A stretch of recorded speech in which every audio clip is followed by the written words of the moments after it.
Hi guys, we're here with Riccardo Colombo, who won the Italian national championship of the Time Wizard format, good format, that was held in Bologna, and then the Top Cut online. Here we can see the trophy from MS events. And so Riccardo, any words you want to say before we see the deck profile? Yeah, first of all, I'm very excited of being the Italian national champion, of course. Congratulations. Thanks. It was a very good tournament with a high level of players. Of course, I've played many good players throughout the tournament. I think the level is very high nowadays of God format. I haven't tested so much for this tournament, so I think it's a very good result, the best one, also considering the level of test that I had. And so the first thing I want to say in my deck profile is a big shout out to my big friends and long time friend Gabriele Bianchi, also known as Mistaman online. So really known in the community because he won many of our events. Yeah, because for two reasons. The first one, that of course the simplest one, I almost copied his list from previous events that he topped with us in Good Community Italia events. And then the second reason is more philosophic, we can say. So I remember clearly that 1 year ago, I was on holiday with Gabriele, and almost no one was playing Chaos Control at that period. Very few people. And so I was quite bored about this thing. Only Chaos Turbo and Warrior topped events in that period. No Metamorphosis, no Scapegoat was quite sad, even though I was not playing at that period. I'm not such a player that plays so much, but I was quite annoyed by this situation. I'm honest. I have always been. I played a God format since 2012, more or less, so it was quite sad not seeing any more Metamorphosis and Scapegoat. So huge thank to my brother Gabriele that topped some events with Chaos Control, and so we can say started again this trend of playing Chaos Control in general, Scapegoat and Metamorphosis, which that are huge cards in my opinion in this format, and it's very important to play this card even nowadays. Okay, so a huge shout out to Gabriele, and let's see the deck list. Yeah, so I played Chaos Control, first of all BLS and 2 Sorcerers standard, and then I played of course 3 Thunder Dragons. Okay. Then I want to do this thing, so I played the Chaos Engine and Thunder Dragons first, and then 3 Metamorphoses, and then 2 Scapegoat. This is we can say the core of the deck. Okay. For this reason we refer to Chaos Control, of course, so the Chaos Engine and the Control Engine. Okay. And we can say that the cards that link the two sides of the deck is Thunder Dragon. These cards open many possibilities and gives a lot of flexibility to the deck, because I think that this card is the one that gives so much power to the deck, because it opens you many possibilities. You can decide to play more control with Metamorphosis. However, instead of a normal control, you can just use this card without thinking too much. We can say just to steal a face down monster and then tribute to someone. Okay. So you don't lock yourself. Exactly. While using a control deck, it's somehow dangerous. You have to wait for Tsukuyomi. Okay. Scapegoat and then Metamorphosis. You have to use them carefully and to wait the more appropriate moment, we can say. Okay. Usually when I played Control in the past, I used Metamorphosis mainly on face-up monsters, also to have, if you don't have Tsukuyomis, of course. But with Thunder Dragons, we have the possibility to use Metamorphosis, we can say, even in a more control way, so just to steal your opponent face-down monster. This is very important. And in the same way, it opens the possibility to use Chaos Sorcerer, which in some situation can be used, also this card, to control the field, so to banish face-up monsters, also early game, because you are not so afraid of finishing your resources, because you have even Metamorphosis that, of course, are huge cards and can steal game. You can win many games with Metamorphosis. So I think these cards are the main core of the deck and the cards that give so much force to the deck. And of course, I think that for this reason it's better than just a control or a chaos deck, because it of course shares both the advantages of the two decks. Okay. Of course, you have to build the deck in the correct way. Then I played Light Monster, so 3 Magician of Fates, of course the best flip in the format. And then I played also another Light Monster, which is Warrior Lady. I think that you need at least one more light. Sometimes you get your Magician of Fate banished with Nobleman. Maybe you don't see it under Dragon. Warrior Lady is a good card, level 4, it's a good attack against also Warrior. You can just summon it and attack. Of course, it has a good effect. You can banish Sinister Serpent and Sangan, so it has its own utility, we can say, on its own. And sometimes it does go to the grave, like if you get Sakuretsu. You can get Sakuretsu or Mirror Force if you're attacking a key card like a Serpent or a Sangan. And you can add it with Sangan. This is a play that I've done many times in the tournament, I think. You don't have so much target with Sangan, many different targets. You have Fate, Dekoichi, and Sinister Serpent. So having another Tsukuyomi, maybe. Tsukuyomi, you have having a card with a good stats also just for attack is good, I think. So 7 light. Then for the dark part, I played 2 Kikos, which is a good meta call, we can say, because I expected many turbo, so I decided to play it 2. It was one of the best cards of the deck, of course. Then I played 2 Tsukuyomis. Maybe... Why 2? Usually people play 1. Yeah, I think this is one of the choice that maybe I would change. It performed well, I think. Because you have some flip, then I played also 2 Dekoichis, so I played in total 5 flips, so 3 Fates and 2 Dekoichis, Okay. so you can of course set your own flip. And then with 3 Metamorphoses, well, 2 Tsukuyomis is a good choice.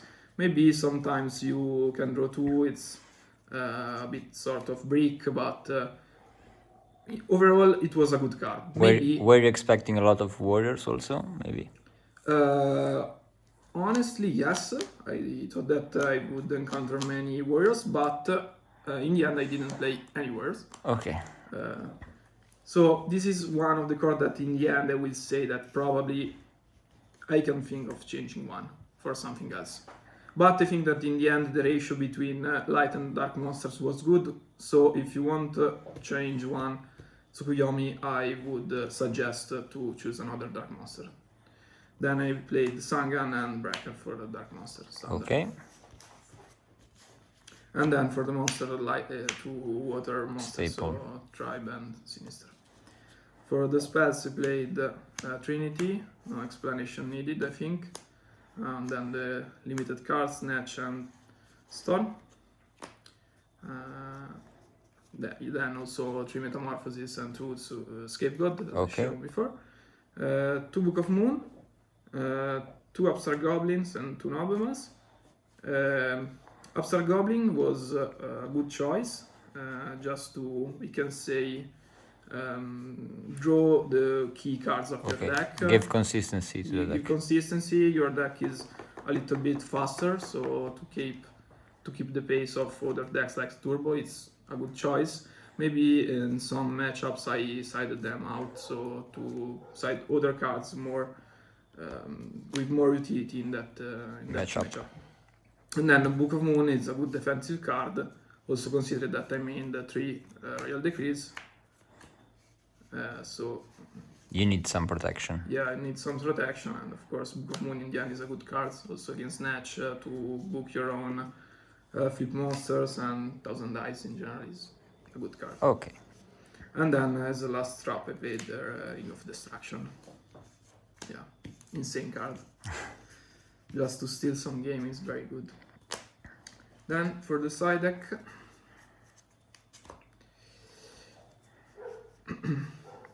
I played 1 Ashura, Yes. So basically for control or chaos control. Good card, of course. Then the day before the event, I was unsure if it was better to play two zombie or two gorilla. In the end, I decided to play 1 and 1. Okay. Did you prefer one over the other? Or? Yeah, of course. I think the only change I would make in this list is one to take out the zombie for the gorilla. I prefer gorilla a lot. Even though it's not dark monster? Yeah, because you can attack directly with this one.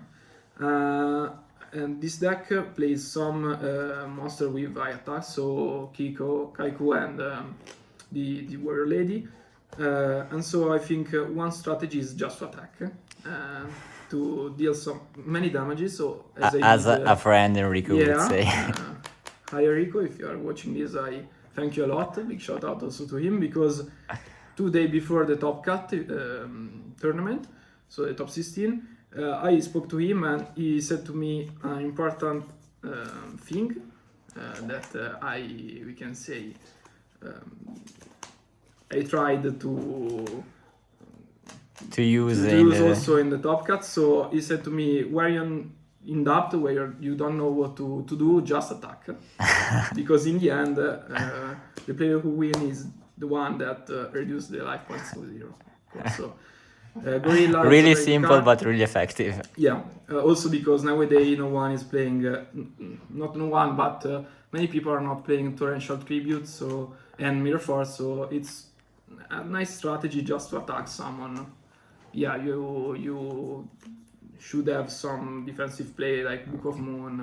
You put pressure on your opponent. Yeah, so. It's very important. So I would change one Zombara for Gorilla, but I will say also this later. Then I played 2 Death Wombat against Burn. Okay. 1 Mobius against Burn. And then 2 Kuribo against Reasoning deck or FTK deck, we can say. Sting 8. I decided them again in round 2 against Matuber, a guy also from our team. And it's very good card. It's level 1, so you can use Metamorphosis to summon 1000 dice. It's a dark monster, so it's very synergic with the deck. And also it can be added with Sangan. I did this play against Matuber, so it's a very good card against the FTK deck. I would side them always, just because maybe in 8 rounds you can play against one FTK. Also, it's unexpected if they make turn 8. It's unexpected, and again, maybe you play just again one FTK in the tournament, but if this card won the game, it's worth selling it. Sure. Then I played the 2 Mystic Walk against Burn, of course. So you had a heavy side against Burn. Basically my idea was of siding very heavily against Burn, because I haven't tested at all against Burn. So I wanted as many cards as possible. And in this way, probably I didn't side so much against Warrior. But honestly, I was more confident of playing against Warrior, because the Royal Decrees, and I think Metamorphosis, Chaos Sorcerer are very good cards against Warrior. And so I decided to play more cards against Burn. Then I decided 1 Sword Release against Turbo. Yeah, funny card, I think -5 is very good. And then 1 MST against Burn. Maybe depending on the player you are facing or the matchup, you can side it also against Control. It's a nice card in many situations. And then I played 3 traps, so Torrential Tribute, Mirror Force, and Rack, that usually I decided always discard in the mirror match. Taking out Royal Decrees is a pretty obvious choice. These 2 cards were very good, of course. We don't have to explain why this card is so good in this format. Ehy Break was okay, we can say it's a nice choice to side out one Royal Decree. And also sometimes maybe the opponent, if don't see Escape One, can think that you are playing Turbo. Okay. If so, Ehy Break, if you see Ehy Break, but in the end it was a good card, I think. Okay. Also, you could side against like Burn. Burn, of course, I sided 12 against Burn. Yeah, pretty Okay. heavy side. So I'll make like a question maybe different from the usual ones because the deck is like it's a chaos control. We see often playing Decree in the main deck with 1 or 2 trap cards. Why did you choose to play Ring of Destructions over the Torrential or the Mirror Force in the main deck? Probably because I think Ring of Destruction is good against any matchup. Okay. Basically. Mirror Force is not good in any, so maybe against Turbo. It depends. It is unexpected, but against Tribute and Mirror Force are not good against everyone, we can say. Okay. But Ring of Destruction can be used almost against everyone. Maybe it's not that great against Burn, but you can destroy. You can some. steal games also. Yeah. In fact, the main utility, of course, is to steal game. Okay. So any other shoutouts or? Yeah, shout out to God Community Italia, to all the staff, so Thomas, Stefano and Patrick. Yeah, and the media, of course. Yeah, I would say it later, so I would also shout out to all my longtime friends from Danko Swagga for they have played with me throughout the years. My house, drunk, that format was our mass format, we can say. Then shout out to again Enrico Camelia for the advices he gave me before the top cut, and to Fabio Tagliabue, who again also him was a long-time friend of mine, and he was with us in Bologna and supported me throughout the tournament. Okay, so we want to thank Riccardo for the profile. Again, congratulations for winning the nationals, and we hope to see you in a next event. Cheers.